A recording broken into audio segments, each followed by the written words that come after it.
ఈ వీడియో ఎక్కడ స్కిప్ చేయకుండా చూడండి. Madhapur, KPHB, TNGO colony, Dilsukh Nagar ఈ హాస్టల్స్లో ఉంటున్న వాళ్ళు చాలా జాగ్రత్తగా ఉండండి.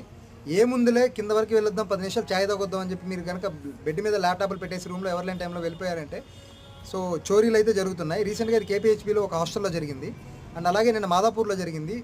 సేమ్ పర్సన్ ఎటువంటి డీటెయిల్స్ ఇవ్వకుండా, పేమెంట్ అడిగితే కూడా చేయకుండా 1 or 2 days హాస్టల్లో స్టే చేస్తాను, డే వైజ్ రెంట్ పే చేస్తానని చెప్పి అతనైతే అమౌంట్ ఏది పే చేయకుండా 10 days అయితే టైం గడిపారు. అంటే టీఎన్జీఓ ఒక పీజీలో, టీఎన్జీఓ ఏరియాలో ఇతని పేరు మీద కేపీహెచ్బిలో అయితే ఒక కంప్లైంట్ ఫైల్ చేసింది. అలాగే రీసెంట్గా మాదాపూర్ పిఎస్లో కూడా ఒక కంప్లైంట్ ఫైల్ చేసింది.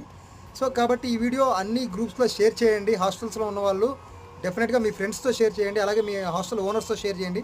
దీనివల్ల ఏంటంటే ఒక అవేర్నెస్ క్రియేట్ అయ్యి డెఫినెట్గా ఎవరైనా కొత్త పర్సన్ మీ హాస్టల్కి వచ్చినట్లయితే వాళ్ళు అతని ఆధార్ డీటెయిల్స్ కానివ్వండి, అతను గవర్నమెంట్ ఐడి ప్రూఫ్ అయితే తీసుకుంటారు. సో కాబట్టి నెగ్లెక్ట్ చేసి అలా పెట్టేసి వెళ్ళొద్దు. మీకు ఇచ్చిన